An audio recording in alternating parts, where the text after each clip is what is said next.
Вы смотрите новости на телеканале Якутия-24. В студии Валерия Наумова. Здравствуйте. Вначале коротко о темах этого выпуска. Вне зоны пропуска с февраля следующего года в общественные места можно будет попасть только с QR-кодом. Полувековые изменения. В Якутске ввели в работу новую головную газораспределительную станцию. Обратный отсчет. Во Владивостоке установили памятные часы, которые показывают, сколько осталось до игр «Дети Азии». С 1 февраля 2022 года в России вступают в силу законопроекты об использовании QR-кодов в общественных местах и транспорте для лиц старше 18 лет, заявила вице-премьер Татьяна Голикова на брифинге о мерах по борьбе с COVID-19. Понимая, что нашим гражданам нужно дать необходимое время для того, чтобы вакцинироваться и оформить необходимые документы, у кого их нет, законом устанавливается переходный период и в полном объеме использование сертификатов со всеми составляющими вступит в силу с 1 февраля 2022 года. При этом хочу обратить внимание на то, что до 1 февраля 2022 года, если у гражданина нет документов, в котором отмечена вакцинация, факт болезни и, естественно, медотвод, то он имеет право посещать объекты с использованием уже хорошо известного всем ПЦР-теста в случае, если он отрицательный.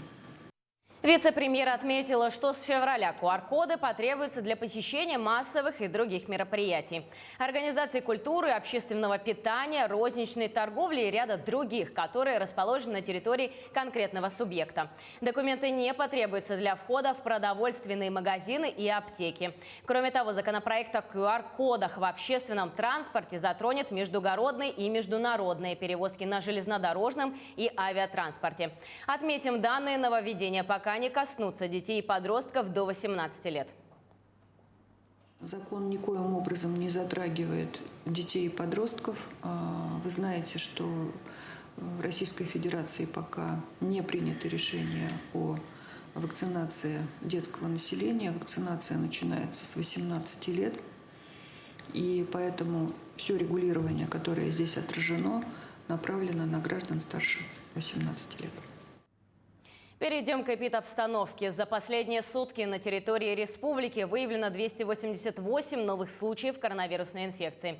Из них 145 приходится на Якутск. В Мирнинском районе 18, в Алданском 15. В Нерюнгринском районе 12 случаев, в Алекминском 11. В Намском и Сунтарском районах по 9 заболевших. В Нюрбинском 8, в Усть-Алданском и Хангаласском по 7. Еще в 14 районах зафиксировали от 1 до 6 заболевших. К другим темам. Пандемия не помешает сбору с граждан имущественных налогов, транспортного налога, налога на имущество и землю за 2020 год. Последний срок уплаты по ним наступает 1 декабря 2021 года. Какие льготы и какие нововведения вступили в силу в этом году? В теме разбирался Дмитрий Тымыров. Сроки уплаты налогов за недвижимость, земельные участки и транспорт физических лиц традиционно наступает 1 декабря. В этом году уведомления были направлены уже в сентябре. Рассылка налоговых уведомлений для уплаты таких налогов производится уже с сентября этого года. Всего направлено 514 тысяч таких уведомлений. В этом году мы платим налоги за прошедший 2020 год. Срок уплаты налогов до 1 декабря этого года. Так, из 930 тысяч налогоплательщиков 684 произведены расчеты налогов на сумму более 1 миллиона рублей. Между тем, как сообщили сотрудники налоговой, из ряда нововведений в этом году число льготников выросло до 227 тысяч человек. Скажу, что с 2020 года у нас новые льготы появились. Например, для транспорта, которые перешли с бензина на газ, имеется льгота в размере 50%. Соответственно, таким водителям надо подать заявление в налоговую, чтобы воспользоваться этими льготами. Также у нас появилась льгота для многодетных.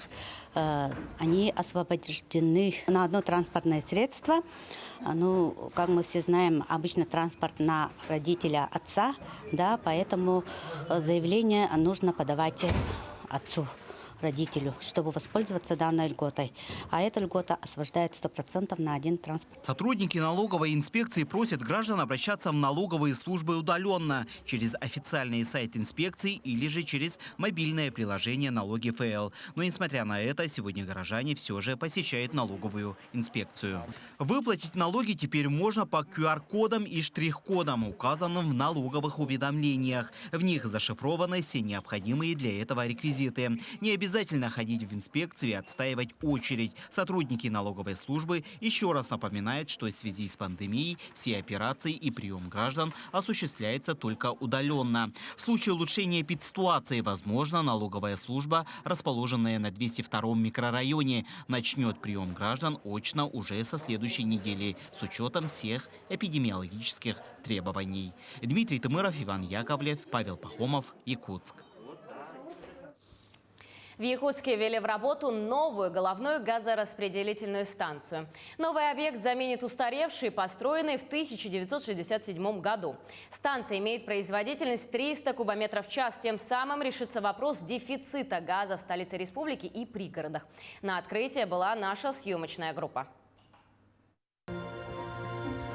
Ввод новой головной станции – это новый виток в развитии якутской газификации. Объект позволит укрепить безопасность и существенно увеличить пропускную способность газоснабжения столицы республики и ее пригородов. Станция полностью автоматизирована и оснащена современным оборудованием. Для нас очень важно, что эта станция скоординирована с тем, что мы строим сейчас газофракционную установку, которая будет введена в июне следующего года. Будет увеличено количество производимого пропан-бутана в 2 раза. Мы будем производить 14 тысяч тонн в год. Это опять-таки развитие газомоторного топлива. Сейчас автономная газификация очень активно ведется потребителями, как частными, так уже и предприниматели начали автономную газификацию делать. Это тоже даст возможности дополнительные для развития. В новой станции будут снижать давление природного газа, подаваемой из системы магистральных газопроводов потребителям Центрального района. Также будет коммерческий учет расхода, осушка и утилизация газа. Кроме этого, объект надежно обеспечит газом домовладение по программе «Социальная газификация». Всего в следующем году в Якутске планируют подключить к газу почти 1800 домов. Очень серьезное, важное событие в целом для газоснабжения нашей Якутии. Открывает новые возможности для Сахатранснефтегаза с точки зрения работы по новым инвестиционным проектам, по увеличению производства СУГов, по увеличению последующему уже производства СПГ и выходу более серьезному на рынок газомоторного топлива города Якутска и окрестностей. Компания «Сахатранснефтегаз» сейчас проектирует малотоннажный завод по производству сжиженного природного газа с вводом в 2025-2026 году. Оттуда газ будет идти в населенные пункты Горного, Вилюйского районов. Значимым в этой работе также выступит новая головная станция. Елизавета Васильева, Артем Алексеев, Якутск. Сезонные автодороги республики в зимний период планируют открыть в конце ноября – начале декабря. Так, ледовую переправу Хатасы-Павловск грузоподъемностью до 3 тонн намерены открыть 10 декабря и далее увеличивать допустимую грузоподъемность постепенно по мере искусственного наращивания льда. Федеральные ледовые переправы через реку Вилюй на дороге Вилюй и через реку Алдан на дороге Колыма планируют открыть в первой декаде декабря до 10 тонн. Автозимники, проходящие через территории Нижнеколымска, Среднеколымского и Верхнеколымского районов, планируют открыть раньше установленных сроков. Глава республики Айсен Николаев и генеральный директор Полиметалла Виталий Нессис обсудили ход реализации двустороннего соглашения между регионом и горнодобывающей компанией, в частности, строительство автозимника до села Барылас на дороге Яна. Это позволит установить более качественное транспортное сообщение с удаленными населенными пунктами. Напомню, что по соглашению республика реконструирует 67 километров региональной дороги Яна до села Тополиное Тампонского района и 4 мостовых перехода. А компания построит автозимник протяженностью 350 километров до села Барылас Верхоянского района. В Ленске появилась новая автобусная остановка. Установлена она несколько дней назад по улице Сдержинского напротив детского сада «Солнышко». Основание у павильона прочное, бетонное, со ступенями и пандусом. Остановка с широкой крышей и стенами. Оборудована лавочками и урнами. Теперь ленчане и мамы, забирающие детей из детского сада, не будут стоять на ветру зимой и мокнуть под дождем весной или осенью. Автобусные остановки ввиду ограниченных средств в городской казне сегодня устанавливаются не теплые, но, по словам главы города, идет работа по решению этого вопроса. Пока же ежегодно будут выделяться средства на обновление остальных имеющихся павильонов.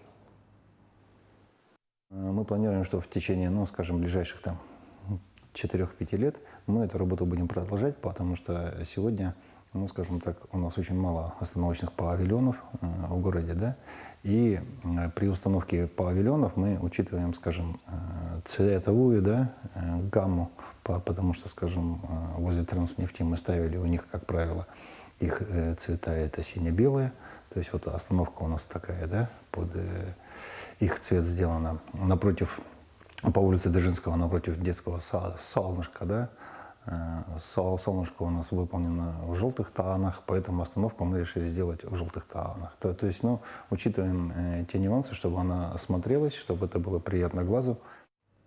Также в этом году была проведена большая работа по благоустройству города. Модернизирован городской парк культуры и отдыха, заасфальтирована часть дороги по улице Заозерная и Каландарашвили.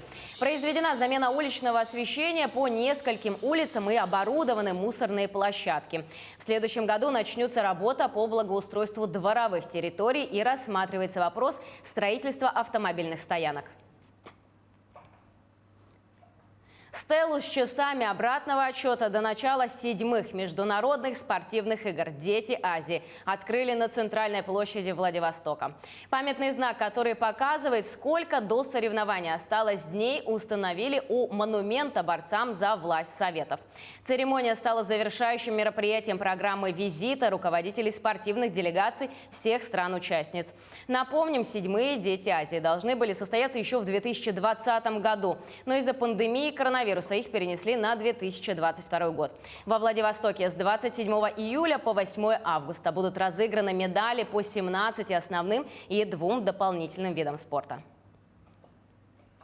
На южном острове Новой Зеландии примерно в 3000 километров от дома в 3-й раз в истории обнаружили пингвина Адели, обитающего исключительно в Антарктиде. Птицу осмотрели, оказали помощь и отпустили на волю. Подробности в сюжете далее. Пингвин Адели, обитающий исключительно в Антарктике, в среду был замечен на одном из пляжей Новой Зеландии, примерно в 3000 километров от дома. Растерянную птицу обнаружил местный житель Гарри Сингх. Он сообщил о находке представителям Департамента защиты дикой природы и оставался рядом на протяжении нескольких часов, пока не приехали спасатели. Те отловили и осмотрели пингвина.